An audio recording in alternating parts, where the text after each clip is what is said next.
오늘은 우리가 새 지경을 넓히라 라는 말씀의 제목을 가지고 지난주에 이어서 오늘은 말씀의 지경을 넓히라. 따라하시기 바랍니다. 말씀의 지경을 넓히라. 여러분, 아는 만큼 보인다. 또는 아는 것, 잘 들으셔야 돼요. 아는 것만큼만 믿는다 라는 말이 있습니다. 아마 앞에 거는 많이 들어보셨을 거예요. 아는 대로 보인다. 그러나 아는 것만큼만 믿는다라는 말은 좀 생소하실 수 있는데요. 어찌됐든 여러분, 그러나 본다고 다 보는 것이 아닙니다. 안다고 또 다 믿는 것도 아닙니다. 내가 보고 싶은 것만 보거나 믿고 싶은 것만 믿고자 하는 경향이 있습니다. 그러나 아는 것이 있어야 보이고 아는 것이 있어야 믿을 수 있습니다. 즉, 아는 것을 믿는 거죠. 믿는다고 알아지는 것이 아닙니다.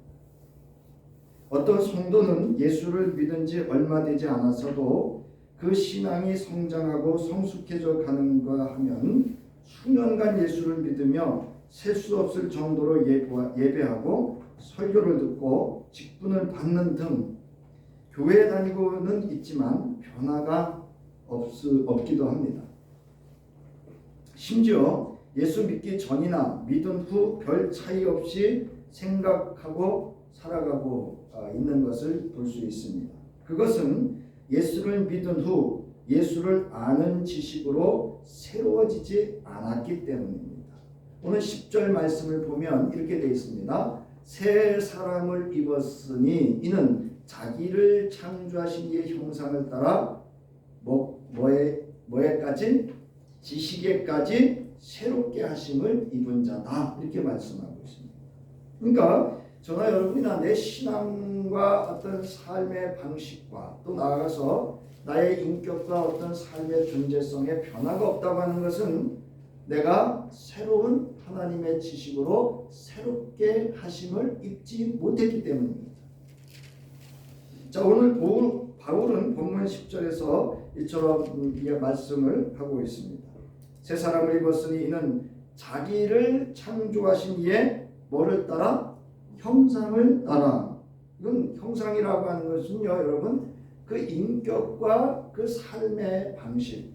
그 형상은, 여러분, 하나님의 형상은 어떤 형상이죠? 따라하시기 바랍니다. 거룩함과 영광으로, 그리고 영원한 뭐로? 생명으로 존재하고 계십니다. 자, 성도란 그리스도 예수 안에서 새로운 피조물로 거듭난 존재입니다. 그래서 예수로 말미암아 거듭난 새로운 피조물은 뭘 먹어야 돼요? 새로운 것을 먹고 살아야 합니다. 즉, 세상 지식을 먹고 사는 것이 아니라 예수 그리스도로 말미암아 예수님의 말씀의 지식으로 살아야 함을 의미합니다. 그러므로 성도란 하늘 양식을 먹고 살아야 합니다. 즉, 예수 그리스도를 먹고 살아야 합니다. 자, 여러분, 우리가 말씀을 듣는다는 것 또는 성찬 예식에 참여한다는 건 우리가 무슨 행위를 하는 거죠? 말씀이 육신이 되어 오신 예수를 뭐 하는 거예요? 먹는 행위입니다.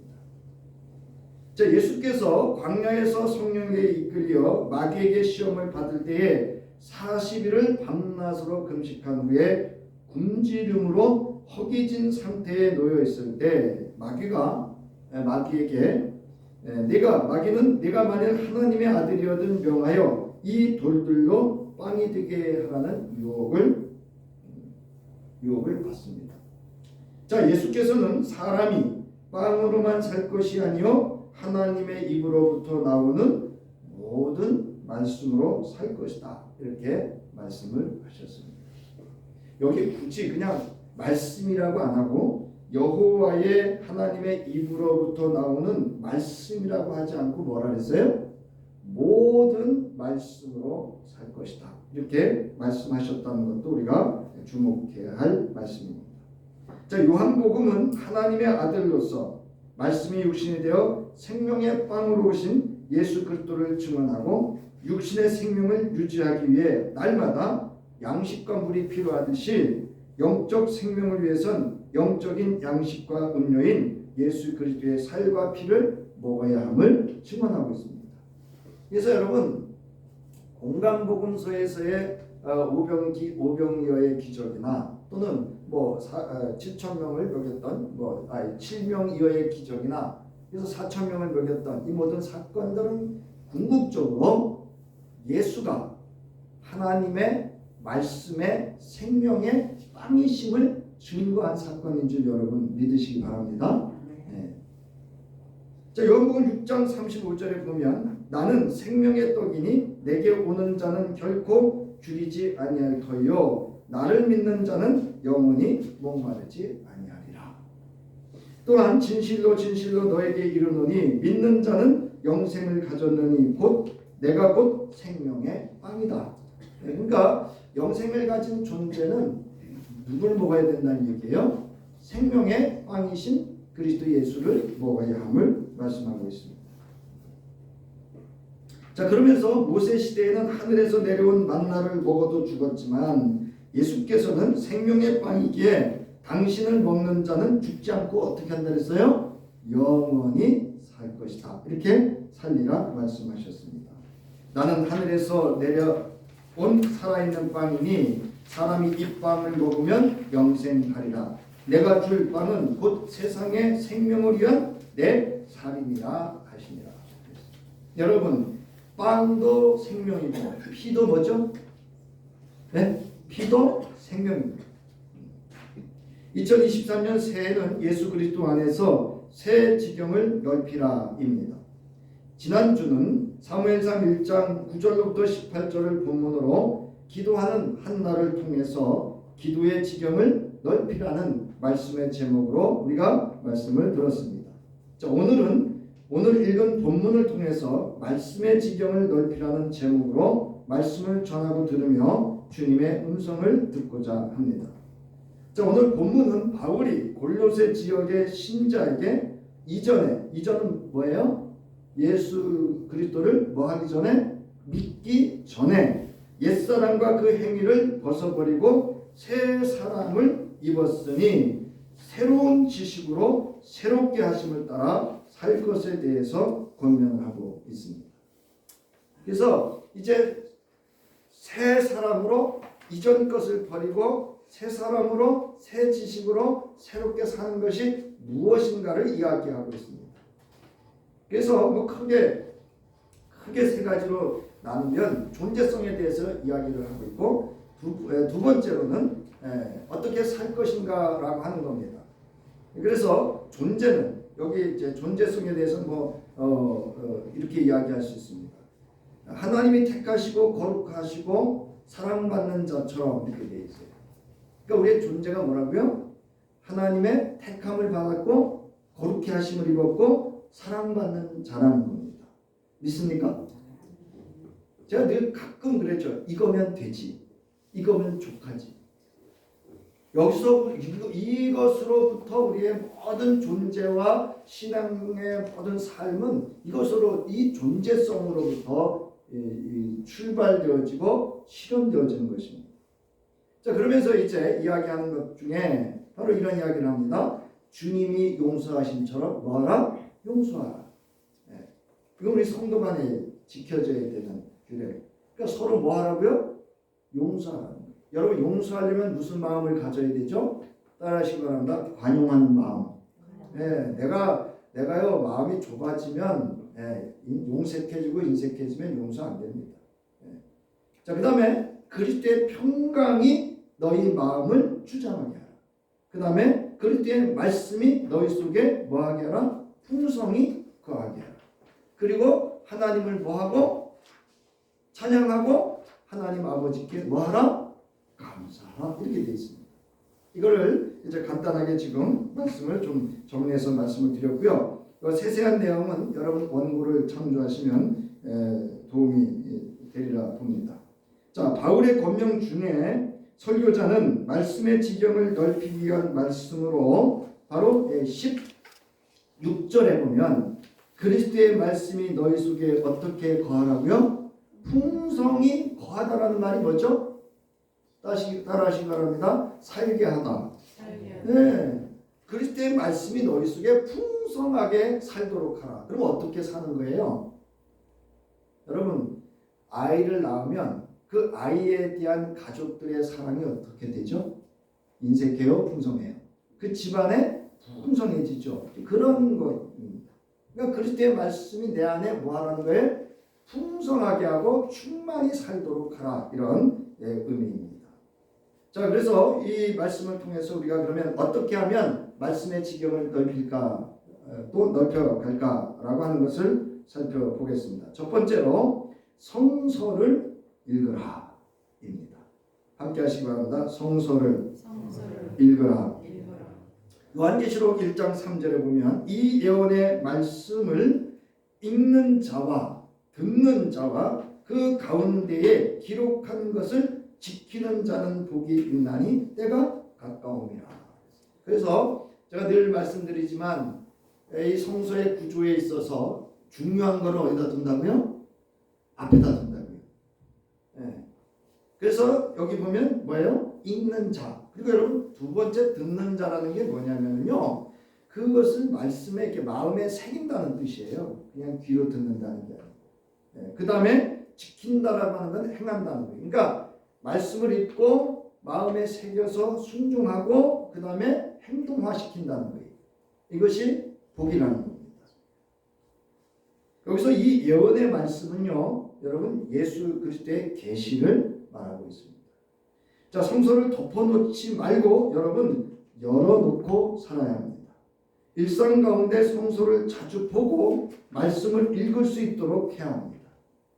성서를 읽는 방법에는 눈으로 읽을 수 있지만 입으로도 읽을 수 있습니다. 입으로 읽으면 가장 먼저 듣는 이가 누구죠? 누구 귀가 가장 먼저 들어요? 내 귀가 가장 먼저 듣고 내 마음이 듣게 됩니다. 그러는 중에 우리의 뇌는 의식적이든 무의식적이든 이를 기억해 가게 됩니다. 즉 말씀이 그의 마음과 생각에 쌓이고 쌓이게 되어 축적됩니다. 여러분 좀 신실한 가톨릭 가톨릭 다니는 분들의 집에 가면 방 한편에 꼭 뭐가 있어요. 그죠? 보셨어요? 그러니까 그거 없는 사람들은 가짜라고 하면 안 되고 믿음이 좀 약한 거예요. 여러분 신실한 가톨릭 교인들 집에 가면은요, 이게 성모 마리아 상이 있고 촛대가 있고요, 이렇게 성경이 있고요, 기도문이 있어요. 그리고 묵주가 있습니다. 네. 어머니 얘기하셔서 좀 그런데 저희 어머니 집에 가면은요, 요만한 탁자 하나 있는데 그게 이렇게 뺑뺑 돌아요. 그래서 이렇게 한쪽에 이제 주로 있는데 그게 무슨 거냐면 거기 성경이 있습니다. 성경과 돋보기가 있으셔요. 그래서 무슨 일을 하시다가도 시간이 되면 거기 가서 성경 읽으십니다. 무슨 얘기 하시고자, 무슨 말씀을 드리고자 하시는지 아시겠죠? 네. 그러니까 여러분 가정에도 말씀 성서를 어딘가에 여러분 열어놓으셔야 돼요. 그것이 작은 책장이든 아니면 우리가 말하는 식탁이든 아니면 침상이든 어디든 항상 성서를 열어놓고 말씀을 축적해가는 말씀 읽는 삶이 되는 한 해 되기를 바랍니다. 여러분 사람은 자기 아는 것만큼 보인다고 했습니다. 내 안에 아는 지식이 있어야 보이고 들립니다. 내 안에 언어에 대한 지식이나 정보가 없으면 무슨 뜻인지 모르게 됩니다. 그러니까 이제 제가 가끔 말씀드리잖아요. 설교가 치료한 거예요. 내 안에 개념이 없으니까. 네. 가끔 뭐 또 누가 그래? 아니 왜 그 맥락에서 아멘을 하라고 그러냐? 근데 여러분 내 안에 그 문맥 속에 있는 단어의 개념 속에서 은혜가 되어지면 아멘할 수 있는 겁니다. 내 안에 그 의미가 없기 때문에, 네, 그 단어의 개념이 없기 때문에 반응할 수 없는 거예요. 여기 지금 예를 들어놨잖아요. 여러분 외국 여행이나 드라마를 할 때 아니면 길 가다 외국인 만나면 여러분 외국인이 말하면 무슨 말 하는지 아세요? 여러분? 아는 분도 있죠. 아는 분은 어떤 분이에요? 그 사람의 언어를 알 때 들리죠. 근데 저나 여러분이나 아마 외국인을 만나면 무진장 당황할 겁니다.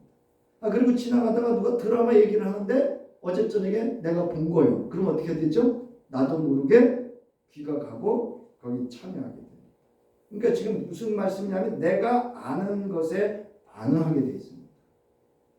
자, 우리는 하나님의 말씀이 안 들리고 성서 속의 인물이나 사건이 주는 영감이나 교훈을 볼 수 없는 것일까? 그것은 내 안에 성서의 말씀이나 가르침 그리고 사건에 관한 지식과 정보가 없거나 축적되지 않아 부족하기 때문입니다.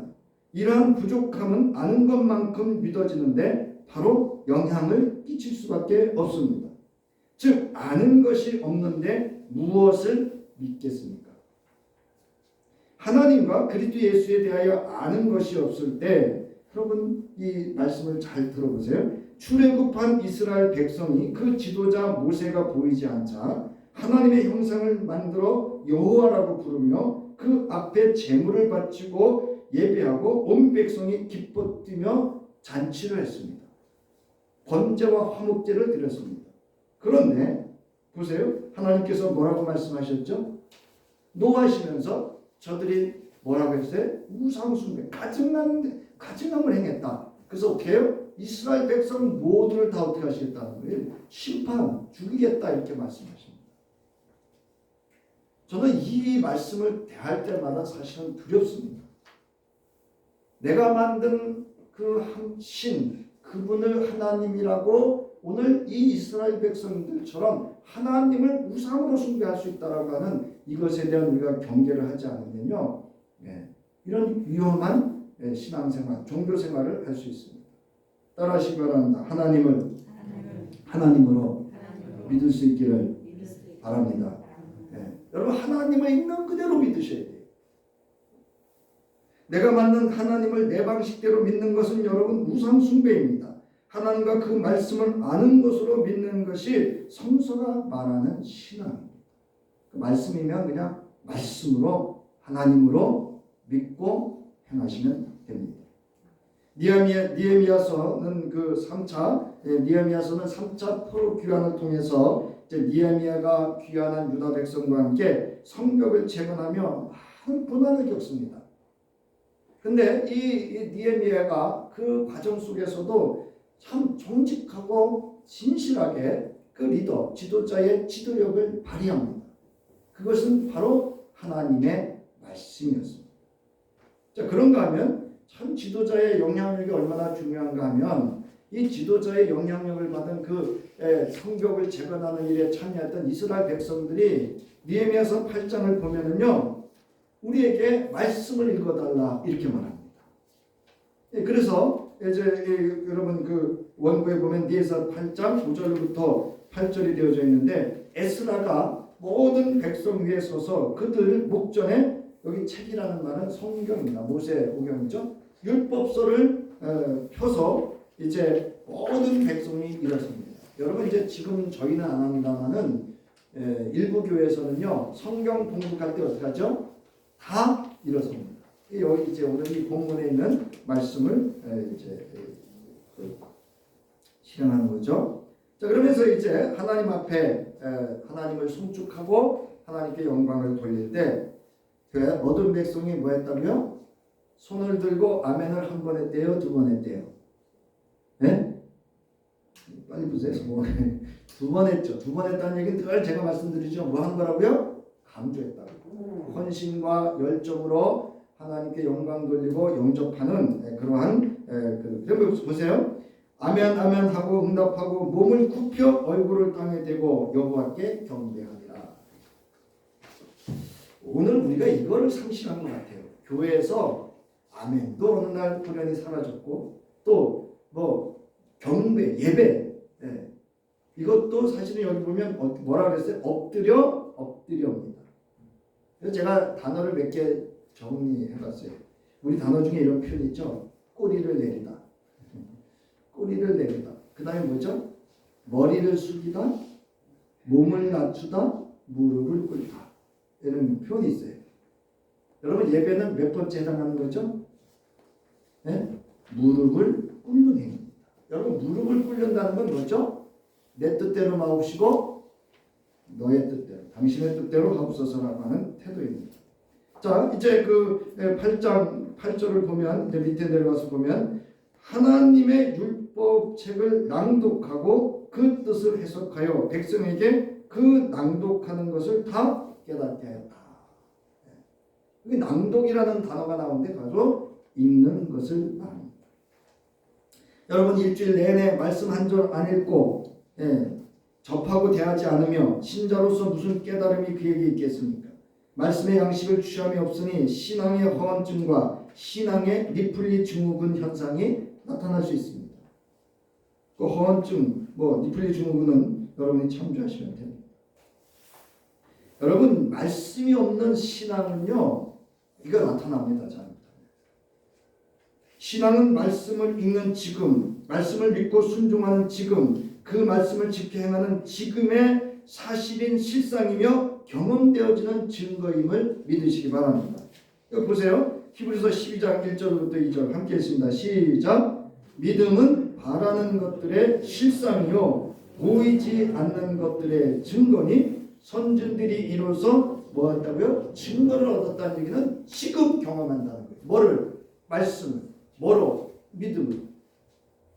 그러니까 여러분 말씀을 읽는 그 순간 우리는 하나님의 말씀으로 하나님을 경험하는 사건이 일어나고 있음을 여러분 믿으시기 바랍니다. 저는 이제 일상 가운데 말씀을 읽지도 보지도 듣지도 않고 살았음에 대하여 여러분 회개하셔야 됩니다. 2023년 한 해는 성소를 잘 보이는 데 펴서 두고 말씀을 힘써 읽을 수 있기를 바랍니다. 처음에는 내가 말씀을 읽지만 후에는 말씀이 나를 읽게 할 것입니다. 어느 선배 목사께서 제게 이런 말을 했습니다. 내가 보니 남궁 목사는 어찌되었든 하나님의 말씀을 붙잡고 목회를 하고 있는 것 같아. 그래서 그 말씀이 남궁 목사를 붙잡아 줄 거야. 그 말이 얼마나 제게 큰 위로와 힘과 격려와 소망이 됐는지 모릅니다. 여러분 힘써 말씀을 읽으며 말씀에 붙잡힌 바 되어지는 23년 한 해 되기를 바랍니다. 여러분 말씀을 붙잡으면 말씀이 어떻게 해요? 나를 붙잡아 주시는 줄 믿으시기 바랍니다. 그 다음에 내 안에 말씀이 풍성하게 살게 하려면 말씀을 상고해야 됩니다. 따라하시기 바랍니다. 말씀을 상고하라. 여기 상고하다라는 단어는요, 자세히 살피다 또는 수색하다. 히브리어로는 묻고 구하고 요구하는 것을 바로 상고하다 이런 의미를 가지고 있습니다. 따라서 성경을 자세히 살피며 읽어야 합니다. 그리고 물으며 읽어야 합니다. 누가복음 2장 46절부터 47절에 보면 12살 되신 예수께서 6월절에 예루살렘 성전에 올라갔다가 안 내려와요. 부모님과 동행들 안 따라와요.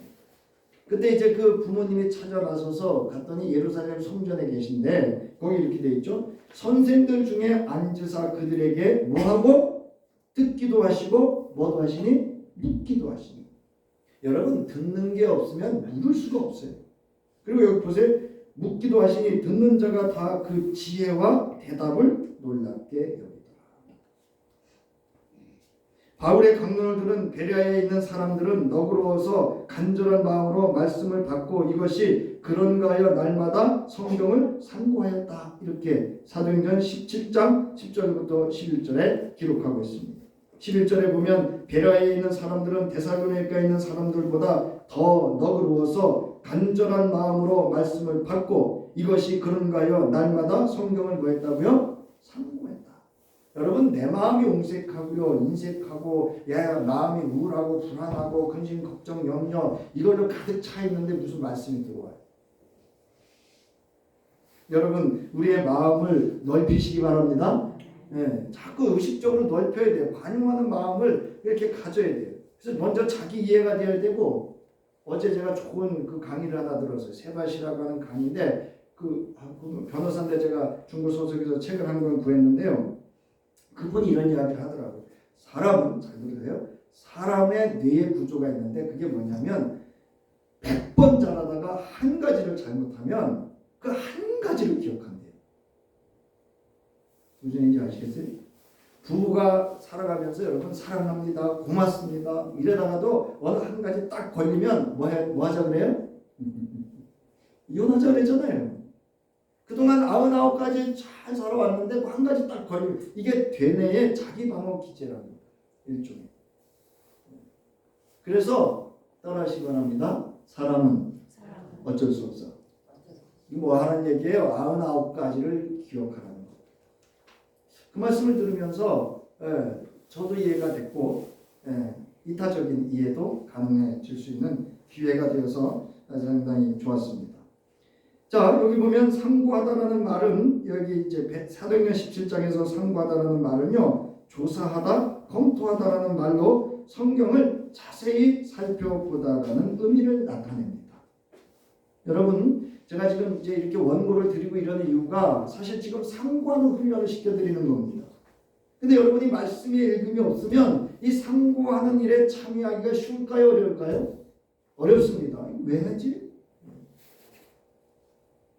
니에미야 8장 8절에서 해석하다라는 말은 율법의 말씀을 통찰력 있게 풀어 새로운 관계를 세우고 변화를 일으켜 새로운 삶을 살도록 하였음을 의미합니다. 성경을 다독하는 거 여러분 중요합니다. 그러나 다독과 함께 정독 3번 이상은 해야 합니다. 그러니까 제가 말씀드리잖아요. 마태복음 3번 읽으세요. 그리고 새벽에 요즘 뭐 누가복음 하면 누가복음을 3번 읽으세요. 정독이란 뜻을 새겨가며 자세히 읽다라는 말입니다. 그리고 설교자 또는 강해자, 그리고 주석, 신학과, 신앙서적, 인터넷 자료 검색 등을 통해서 성경의 배경 등을 알아가는 데도 여러분 힘쓰셔야 합니다. 또한 요절 또는 성경 암송하기, 오늘의 말씀 반복해서 읽으며 말씀을 정독하는 훈련을 하는 것이 반드시 있어야 합니다. 제가 요즘 감사한 게 하나 있어요. 그게 뭐냐면 새벽 기도에요, 거의 원고 없이 옵니다. 그런데 본문을 이렇게 살펴가다 보면 제 눈에 이게 평상시 보지 못하던 말씀들이 제 눈에 이렇게 쏙쏙 들어옵니다. 그래서 뭐 여기 새벽 기도 참여하는 분들이 본의 아니게 요즘 설교가 그래서 길어졌어요. 아무튼 여러분 보세요. 여기 어디서 대충들은 떠돌아다니는 정보로 예수 믿지 않도록 하셔야 됩니다. 우리 이웃교회에 권사님이에요. 새벽 기도도 하시고 주일 성수도 하시고 11조도 하시고 그 교회에 아주 열심히 충성하는 분이에요. 그런데 그 교회를 떠났어요. 어느 여자 목사가 왜 예수를 주라고 부르느냐. 그래서 목사님 보고 그러더라는 거예요. 왜 예수님을 주라고 그러느냐고. 그래서 성경에 있지 않냐고. 결국 그것 때문에 그 교회를 떠났답니다. 지금 여러분은 잘 이해가 안 되실 거예요. 자, 내가 마셔야 하는 말씀이 주는 영원히 목마르지 않는 생명의 술을 마시려면 누가 수고해야 돼요? 네? 나 스스로 여러분 내가 수고해야 됩니다. 나의 수고가 없이는요 내 거 안 됩니다. 제가 이 생각했어요. 말씀을 준비하면서. 여러분 어린애가 입 딱딱 벌려서 밥 먹을 때 얼마나 좋아요. 그죠? 딱딱 잘 이렇게 떠놓을 때 좋죠? 빠끔빠끔 받아 먹을 때. 근데 평생 그렇게 하면 어떻게 되죠? 이렇게? 네? 그렇게 하면 돼요? 안 돼요? 안 됩니다. 여러분 그럴 때 내 안에 마음의 밭에 말씀이 자리를 잡아 생명력을 품게 됩니다. 즉 말씀이 하나님의 말씀으로 생명의 씨앗으로 안착하게 되고요. 그 말씀이 어느 사이에 내 안에서 힘이 되고 세상을 볼 수 있는 믿음의 눈을 갖게 하고 믿음으로 온전히 설 수 있는 그런 하늘의 능력을 경험하게 되는 줄 믿으시기 바랍니다. 여러분 수고 없이 내 수고 없이 안 됩니다. 세 번째로 따라하시기 바랍니다. 말씀을 묵상하라. 이건 뭐냐면 먹는 행위입니다. 요한계시록 10장 9절로부터 10절에 이렇게 말씀하고 있습니다. 내가 천사에게 나가 작은 두루마리를 달라 한즉 천사가 이르되 갖다 와라 먹어버리라. 내 배에는 쓰나 내 입에는 너같이 꿀같이 달리라 하거늘 내가 천사의 손에서 작은 두루마리를 갖다 먹어버리니 내 입에는 꿀같이 달아 먹은 후에는 내 배에서 뭐가 되더라? 쓰게 되더라. 우리는 먹질 않아요. 말씀을 읽고 설교를 듣고 상고하며 강해로 해석하고 면밀히 살피고 아는 것이 많다고 해서 그 말씀이 살아있는 하나님의 말씀으로 내게 역사하지 않습니다. 어느 목사님이 이런 설교를 하시더라고요. 그 목사님을 만나면 성경의 지식이 풍부해서 아주 설교도 그렇고 강해도 그렇고 다 좋은데 사람을 깜본데 무슨 얘기인지 아시죠? 사람을 이렇게 만만히 본대, 이렇게 낮춰본대. 그분은 말씀이 실력이 됐지만 뭐가 안 된 거예요? 능력이 안 된 겁니다. 말씀을 읽고, 자, 히브리서 4장 12절 함께 읽습니다. 시작. 하나님의 말씀은 살아있고 활력이 있어 좌우의 날선 어떤 검보다도 예리하여 혼과 영과 및 관절과 골수를 찔러 쪼개기까지 하며 또 마음의 생각과 뜻을 판단하나니. 여러분, 살아있는 말씀이 그 내면에서 활력, 즉 운동력으로 작동되어야 합니다. 자신을 찌르고 쪼개고 하며 그 마음의 생각과 뜻을 판단받아야 합니다. 이럴 때 여러분은 이렇게 말하죠. 깐다고. 그리고 그 말씀을 먹어야 합니다. 그럴 때 그것이 입에는 꿀같이 달콤할 수 있으나 먹은 후에 그 배에서는 쓰게 됩니다. 그래야 그 말씀이 그에게 영적인 약이 돼요. 그를 고치고 회복시키며 생명에 생명력을 더하여 자생력, 말씀으로 이렇게 회복될 수 있는, 그리고 말씀으로 살아갈 수 있는 능력과 힘이 생기는 줄 믿으시기 바랍니다. 여러분, 말씀을 잘 드셔야 돼요. 성서는 어떤 것을 먹느냐 하는 것입니다. 하나님의 말씀을 먹을 것인가, 아니면 사탄이 주는 유혹에 이끌려 본즉 먹음직도 하고 보암직도 하고 지혜롭게 할 만큼 탐스럽게 한 열매를 먹을 것인가 하는 것입니다. 왜? 하나님께서 이스라엘 백성을 광야에 40여 년간 방황하며 생활하게 하셨는가? 신명기 8장 2절부터 3절에 내 하나님 여호와께서 이 40년 동안에 네게 광야길을 걷게 하신 것을 기억하라. 이는 너를 낮추시고 너를 시험하사 네 마음이 어떠한지 그 명령을 지키는지 지키지 않는지 알려 하십니다. 너를 낮추시며 너를 줄이게 하시며 또 너도 알지 못하며 내 조상들도 알지 못하던 만나를 내게 먹이신 것은 사람이 떡으로만 사는 것이 아니요 여호와의 입에서 나오는 뭐라고요? 모든 말씀으로 사는 줄을 내가 알게 하려 합니다. 우리가 예수를 믿는 건요, 세상에 육신의 것을 구하고 그것을 채우고 만족하는 데 있지 않습니다. 하나님의 말씀을 먹고 그것을 생명양식 삼고 사는 데 있습니다. 이게 묵상하다라는 말은요, 깊이 생각하다, 으르렁거리다, 신음하다, 슬퍼하다, 숙고하다라는 뜻입니다. 왜 설교자가 굳이 이 단어의 의미를 이렇게 나열한 이유가 있습니다. 이 과정이 묵상의 과정이고 과정이 되어야 하기 때문에 그렇습니다. 그래서 묵상하다는 건 말씀을 깊이 생각하고 우르렁거리다는 건 뭐예요? 그 속을 끓여야 돼. 뱃속에서 써야 돼 이게. 그 다음에 뭐예요? 신음해야 돼요. 아, 내가 이렇게 살면 안 되지. 그리고 슬퍼해야 돼. 내가 왜 이러지? 네, 슬픔이 있어야 돼. 내가 이렇게 살면 안 되지. 그 다음에 뭐가 있어야 돼요? 숙고해야 돼요. 선택하고 결정하고 행동할 수 있는 숙고함이 있어야 됩니다. 여러분, 내 신앙이 어제와 오늘, 내일이 달라지시려면 하나님의 말씀을 먹으시기 바랍니다. 이런 말이 있습니다. 먹어본 사람이 뭐를 한다고요? 맛을 한다. 말씀의 묵상을 통하여 하나님의 말씀을 그 양식으로 먹어본 경험이 있는 이는 세상이 줄 수 없는 기쁨, 만족, 자존감과 삶의 방식으로 담대하게 살아갈 수 있습니다. 이러한 사람이 바로 다윗이었고 그리스도 예수셨습니다. 시편 119편 102절로부터 106절의 말씀을 보면 특별히 105절에 이렇게 되어 있죠. 주의 말씀은 내 발의 등이요 내 길에 뭐라고요? 빛입니다.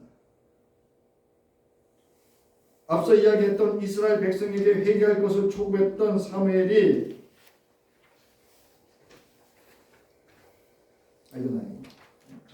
자, 이제 말씀 묵상을 위하여 시간을 정하고 여러분 공간을 만드실 수 있길 바랍니다. 그것이 교회이든 가정이든 사무실이든 공부방이든 말입니다. 여러분 집에 가면 밥상도 있고 침상도 있고 쉴 수 있는 쉼방도 있습니다. 어찌 예수 그리스도를 믿는 우리에게 잘 들으세요. 믿음의 방, 기도의 방, 말씀의 방이 없습니까? 우리 밥상을 위해서 수십만 원 드려요. 침상을 위해서 침대를 수백만 원 드려요. 쉴 수 있는 방을 위해서 거실, TV도 사고요. 에어컨도 사고 다 투자합니다. 근데 무슨 방은 없다고요? 말씀의 방과 기도의 방은 없다는 거예요. 제가 앞서 얘기했던 가톨릭 교인들 말씀을 깊이 생각하고 되새김질하는 훈련을 지속적으로 하며 묵상하기를 여러분 게으르게 하지 마셔야 합니다. 그러면 그 말씀이 기도가 될 것이고 내게 생명이 되고 살아계신 하나님을 경험하게 하실 겁니다. 여러분 하나님이 가장 좋아하시는 기도가 뭔지 아세요? 아니 지금 오늘 하나님 따라하세요. 말씀 붙잡고. 여러분 말씀 붙잡고 기도하는 거 하나님이 가장 좋아하시고요. 여러분 자식 이기는 부모 없다고요. 말씀 붙잡고 기도하는 신자를 하나님이 이기지 못하셔요.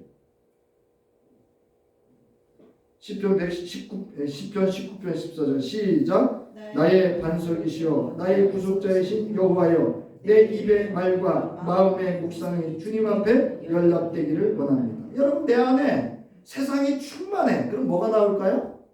세상이 나오죠. 제가 이제 목사님들이 많잖아요. 그래도 아무나 안 만나요. 만나면 무슨 세상 얘기하고 다 그런 건 아니에요. 어쩌다 있는데 무슨 자기 힘들어.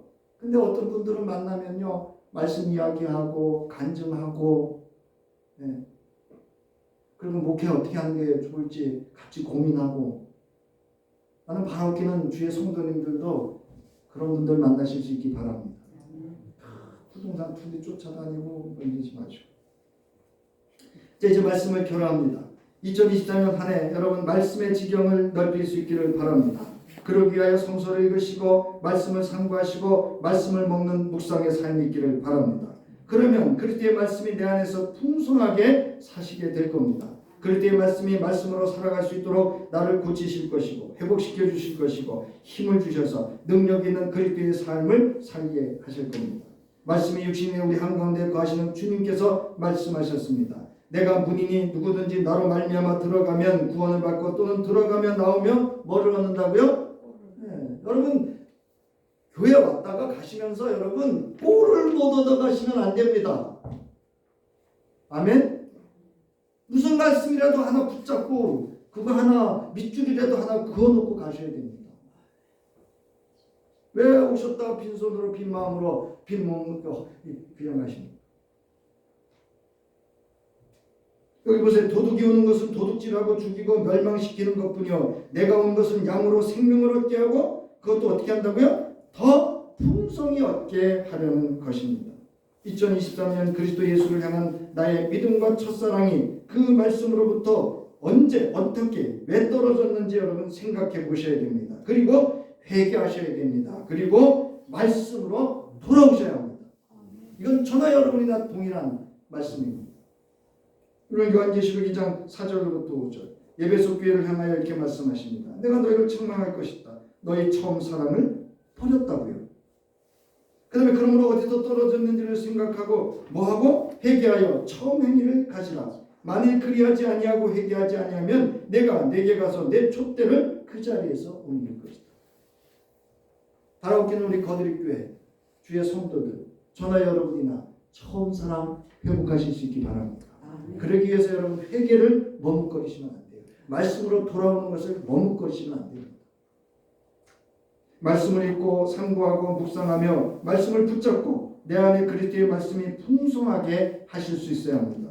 그리고 그 말씀이 내 삶의 언어와 행동이 되게 해야 합니다. 그리하면 그리스도의 살아있는 말씀이 내게 창조의 생명력을 주시고 말씀의 싹을 틔워 자라 말씀의 풍성한 열매를 맺는 2023년 한 해가 될 것입니다. 그것이 성서가 말하는 형통이고 복이고 행복이고 자유고 진리고 생명입니다. 말씀으로 하나님 나라를 사는 자에게 주시는 하나님의 큰 은혜는 말씀 주심입니다. 우리 마가복음 4장 8절부터 9절 함께 읽고 마치겠습니다. 시작. 더러는 좋은 땅에 떨어짐에 자라 무성하여 결실하였으나 30배나 60배나 100배가 되었느니라 하시고 또 이르시되 들을 귀 있는 자는 들으라 하십니다. 여러분 왜 30배, 60배, 100배일까요? 제가 오늘 이 말씀을 준비하다가 여기 말씀이 은혜가 됐어요. 여러분 말씀이 어떻게 된다고요? 30배, 60배, 100배가 된다는 얘기는 100배에서 끝난다는 얘기예요. 1000배도 될 수 있고 10,000배도 될 수 있다는 얘기예요. 여러분 이삭 보세요. 이삭이 말씀에 따라서 말씀에 순종했더니 나는 100배나 하나님이 더하여 주시는 은혜를 누렸습니다. 이 한 해 될 수 있기를 주님의 이름으로 축원합니다.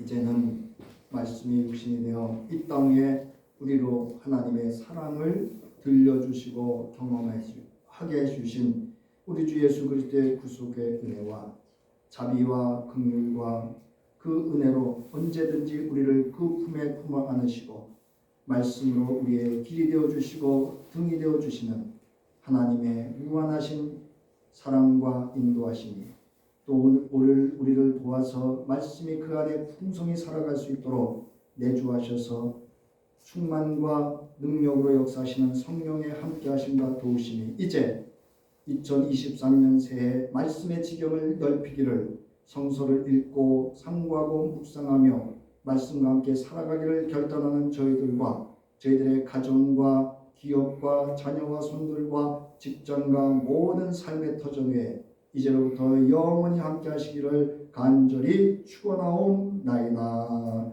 아멘.